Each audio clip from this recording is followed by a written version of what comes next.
Hello, Samuel. I put in the money for this month's living expenses. Make sure not to waste it, okay? I used to call my son Samuel at the end of each month to confirm the transfer. Being a boy, I thought contacting him too often might annoy him. Still, I wanted to hear his cheerful voice at least once a month. Thanks for the $15 support every month. I'm eating baked potatoes every day. What?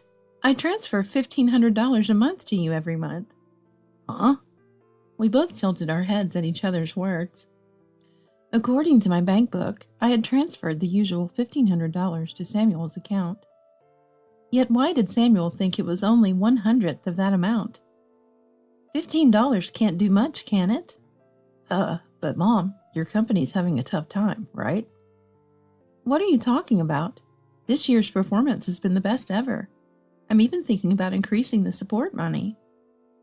Samuel was, surprised by my words. Where did he hear that my company was in trouble? I got angry as I thought about finding out who told him that. Samuel, I'll definitely sort this out for you. I hung up the phone to go to Samuel. I planned to go to the police after picking up Samuel. It must be him. I won't forgive him. My name is Aaliyah, a 49-year-old single mother, divorced from my husband Jeremiah during pregnancy. Since then, I've raised my eldest son Samuel alone. Fortunately, my family's business allowed me to work and study hard to take over. Thanks to that, our life was stable, and Samuel never lacked anything despite having only one parent. Samuel has always been very diligent, a bit careless, but always had top grades. When my father fell ill during his elementary school years, Samuel began studying hard to become a doctor. He got into a prestigious medical school, top of his class. I was ready to pay for college, but Samuel's efforts led to a tuition waiver, which was a financial relief. I was so proud that my son had worked hard and achieved such results. The university was about 2 hours by train from home, and to make it easier for him, I decided to let him live alone near the university, using the saved tuition money. By chance, there was a student dormitory, which we contracted. It housed students from various universities, and Samuel was looking forward to moving in. The dormitory had a rule that parents couldn't enter, and the moving in was helped by existing residents. It was part of their community building, the manager said, so I shouldn't worry. Not being able to see his room was a bit sad, but I accepted it as part of his independence. For a few days after he started living alone, Samuel regularly contacted me. But after a week, his messages became scarce, and after a month, I hardly got any replies. He must be busy with his new life and studies. After all, no news is good news, and he would surely contact me if needed, so I decided to wait and see. Samuel contacted me about a week before Christmas break. He talked about enjoying his classes, starting a part-time job, and being busy every day, and that he would come home for Christmas. Hearing Samuel's lively voice, I felt relieved. Then Samuel asked, "Can I bring a friend home when I come for Christmas?" Apparently, it was a boy from the same dormitory who had nowhere to go during Christmas. "Why don't you just come over to our place?" So Samuel invited him. Considering Samuel was always a bit shy, he must have really hit it off with this boy. I readily agreed without any objection. When I saw the friend Samuel brought home for Christmas, I was speechless. I had imagined someone quiet like Samuel. The boy standing at the doorway had brightly dyed hair and a lot of piercings in both ears. "Yo, welcome." "Ah, Samuel's mom. You're pretty. You must be popular, right?" Maybe." Ignoring my discomfort, Eli, Samuel's friend, entered the house and sat on the living room sofa. His arrogant attitude made me want to say something, but I held back since he was Samuel's guest. During his 3-day stay, Eli often gave Samuel orders. I was worried, but Samuel didn't seem to mind much. "Hey Samuel, let's go to the arcade." "There's no arcade around here." "That's boring." "If it's boring, you can always go back." In these 3 days, I had grown to dislike Eli. Because of Eli's constant presence, I couldn't spend any time with Samuel. Our precious parent-child time was interrupted, and honestly, I just wanted Eli to leave. In the end, Eli stayed not just for 3 days, but until Samuel returned to the dorm, and I couldn't spend any time with Samuel. After returning to the dorm, Samuel's contacts became sparse again. Still, I received a thank you note and brief updates about his life every month, so I believed he was all right since he was an adult. But in spring, unusually in the middle of the month, I got a call from Samuel. Sorry, I've been busy and couldn't do my part-time job. I can't pay my rent. Could you send me some money? Is it because of the exams? But I don't approve of overspending. I'll send it this time, but be careful from now on. When I said that, Really sorry, Samuel replied in a dispirited voice. It was an unusual trouble for Samuel, so I somehow felt Eli was involved. Hey, is there anything troubling you now? I'm fine. Thanks as always. Just don't push yourself too hard. Got it. I was concerned about Samuel's lack of spirit, thinking he might be upset about his first financial trouble. Then, at the end of the next month, I called Samuel. Hello, Samuel. I put in the money for this month's living expenses. Make sure not to waste it, okay? I used to call my son, Samuel, at the end of each month to confirm the transfer. Being a boy, I thought contacting him too often might annoy him. Still, I wanted to hear his cheerful voice at least once a month. Thanks for the $15 support every month. I'm eating baked potatoes every day. What? I transfer $1,500 to you every month. Huh? We both tilted our heads at each other's words. According to my bank book, I had transferred the usual $1,500 to Samuel's account. Yet why did Samuel think it was only 100th of that amount? $15 can't do much, can it? But Mom, your company's having a tough time, right?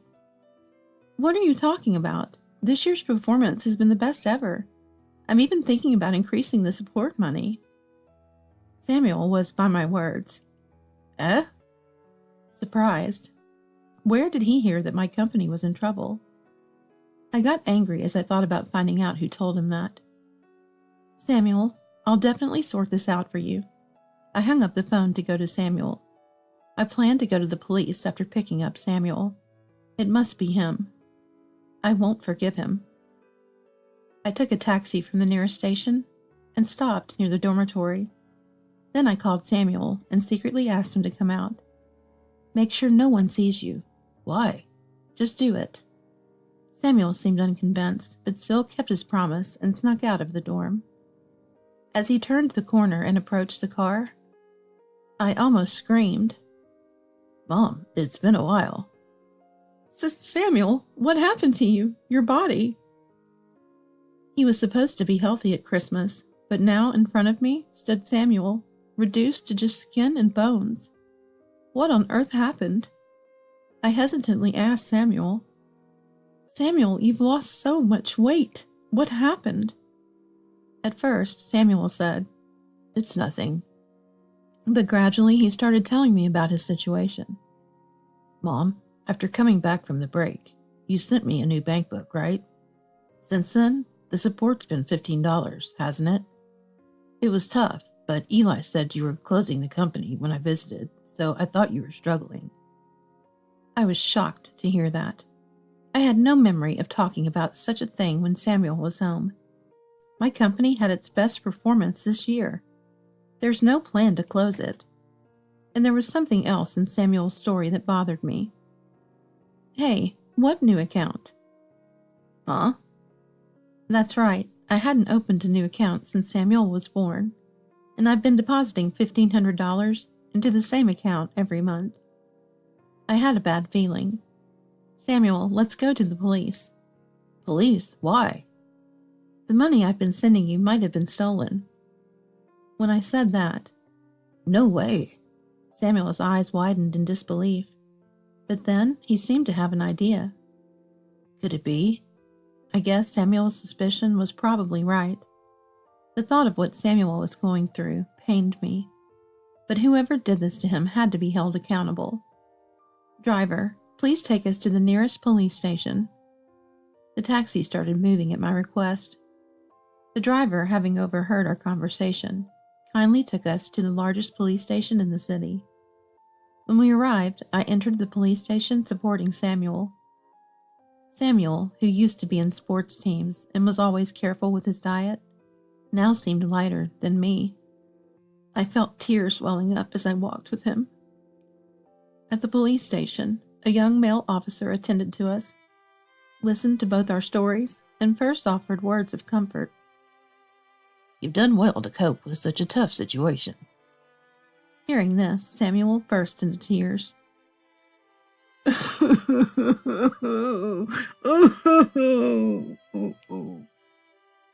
There have been similar complaints from a student dormitory in this area. Really? The officer said that in the last month, about 3 families had made similar complaints, and they all pointed to one person as the suspect. That person wouldn't happen to be Eli Rodriguez, would it? The officer sighed and nodded at my words. Samuel was looking down beside me. He must have been hoping it wasn't true, despite his suspicions. I placed my hand on Samuel's back and looked at the officer. Is there an investigation underway? The officer thought for a moment and then led us to a private room. He asked us to file a report. Of course, I agreed and immediately filled out the report. After submitting it, the officer in charge sat down with us to discuss the ongoing investigation. Eli was acting like a contact person, befriending the victims to obtain their bank account details and PINs. Then someone else would withdraw the money. And they suspected that the money was being received by a certain man, currently under investigation. I was shocked when I saw the photo they showed me. I know this man. Really? The officer looked surprised. I took a deep breath to calm my racing heart, and then started talking about the man in the photo. Jeremiah Rodriguez, right? He's my ex-husband and Samuel's father. My dad? Yes, the man in the photo was Jeremiah, my ex-husband. Our divorce was due to financial issues and infidelity. After the divorce, I lost contact with him and never received child support. I thought it was better not to let him influence Samuel, so I never tracked him afterward, but I never imagined he would be involved in criminal activities. I turned pale. So Samuel had been deceived out of money by both his close friend and his biological father. Samuel stood frozen, unable to speak from shock.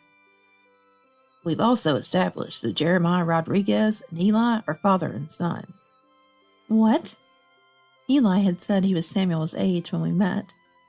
The dormitory where Samuel stayed was strict about identity verification, so that was probably true. But if it was true, it meant Jeremiah had an affair and fathered another child while I was pregnant.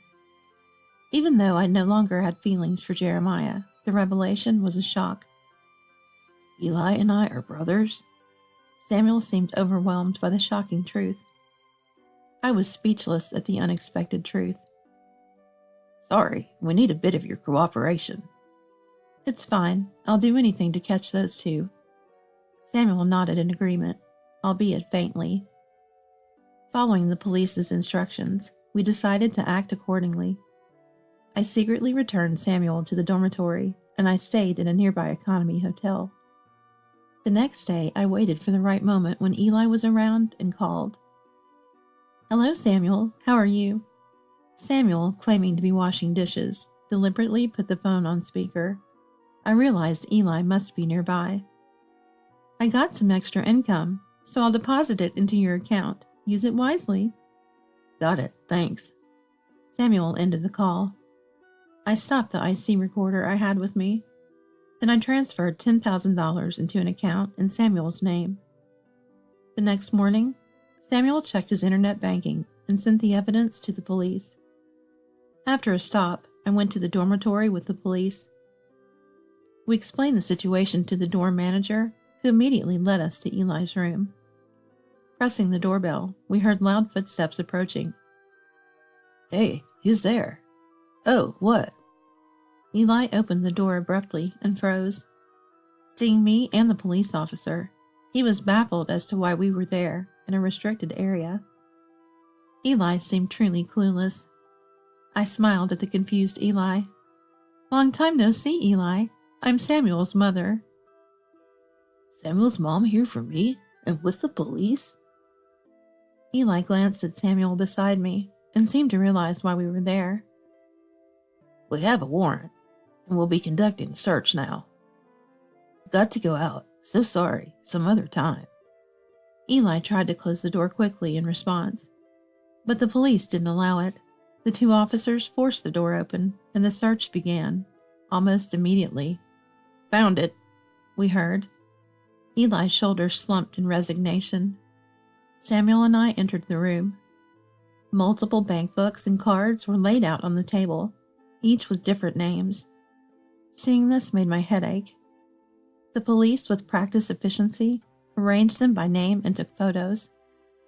What? How'd you find out, Samuel? Did you set me up? I thought you were a friend. You laughed inside while I suffered. It's not what you think. There's a reason for this. Eli tried to make excuses, but Samuel showed no reaction. Eli looked frustrated, almost ready to lash out. That's when I spoke up. Swindling money from your half-brother? How low can you get? Half-brother? Who are you talking about? You and Samuel. Eli froze at my words. Given that they targeted students, they must have shared the pre-investigation info with Jeremiah. My family business is unique, so Jeremiah would have easily identified Samuel as my son. No way. It's true. Jeremiah Rodriguez is my ex-husband and Samuel's real father. Seems like he was having an affair and you were born from that relationship. Eli sat down, stunned. The police had informed me that Eli had a sickly younger sister. After divorcing me, Jeremiah quickly remarried his affair partner. But she didn't want a boy, so Eli was neglected. After she gave birth to a girl, Jeremiah and the woman divorced. The daughter was expensive due to her treatment, so she stayed with her mother, and Eli was taken by Jeremiah. Regularly, Eli visited his sister and gave their mother money for the treatment. Hearing this, I realized the significance of the sibling relationship to Eli. My suspicions seemed to be confirmed. I exploited my own brother? With those words, Eli was taken away by the police. Samuel and I went to the police station and were shown only the bank books related to us among those seized. According to the investigation, Eli had been getting victims drunk or going shopping with them, checking their pens at ATMs, and then stealing their bank books, cards, and IDs when visiting their rooms. His visit during Christmas was to check if my family was wealthy. He then set up new accounts, transferred the money from the original accounts, withdrew it all, and deposited only a small amount into the new accounts. That explained why the bank book entries never matched up with my expenditures. I sighed in understanding. Eli quickly named Jeremiah as his accomplice, and by the next evening, Jeremiah was also arrested. I went to the police and shared everything about Jeremiah's past actions. Later, I decided to visit Jeremiah. Samuel wanted to come, but I asked to go alone this time, and he waited outside. Jeremiah, whom I hadn't seen in 20 years, had aged, but still had his condescending attitude. Wow, what a mess. Got carried away, huh? He spoke nonchalantly with no sign of remorse. I had to suppress my anger. I forced a calm smile. How pitiful. Lost at the casino, you see. Well, I'll just call my parents and get out of here soon. He responded as if making small talk. I slapped a piece of paper in front of him. His face changed color. Hey, what's this about? Oh, I told your parents everything about you. Jeremiah's parents, Ruby and Nicholas, were sensible people. Even after our divorce, we kept in touch. They said they felt too ashamed to meet Samuel until Jeremiah was found. They had never met Samuel, but I never missed sending them updates with photos. When I told them I was visiting you, they asked me to bring this. You know what this is? It's a disownment letter. Jeremiah confronted me through the glass. I replied calmly to him. You, who ran off to a woman and cut all contact, wouldn't understand their struggles. They've been patient, wanting to meet their grandson Samuel, but they decided to wait until your disgrace was settled. You should have let them meet. Don't you dare say that after all your running away. My voice raised, and a police officer in the room cautioned me to calm down. Calm down, please, he warned. I took a deep breath to settle my heart. Anyway, now Ruby and the others can finally meet their grandson. Oh, and about Eli. What about Eli? He's got nothing to do with you. He says he never wants to see you again. He doesn't want anything to do with a father who exploits his half-brother. Ruby said she would take him in. What? Without him? How am I supposed to live from now on? Jeremiah's pathetic tone made me unintentionally laugh. I don't know. Maybe work can pay off your debts. Aaliyah, it's about us, right? Help me out. Oh, what a funny thing to say. Our relationship ended 20 years ago. I answered with the biggest smile of the day, leaving Jeremiah with a look of despair. I left the visitation room feeling refreshed, ignoring Jeremiah's protests.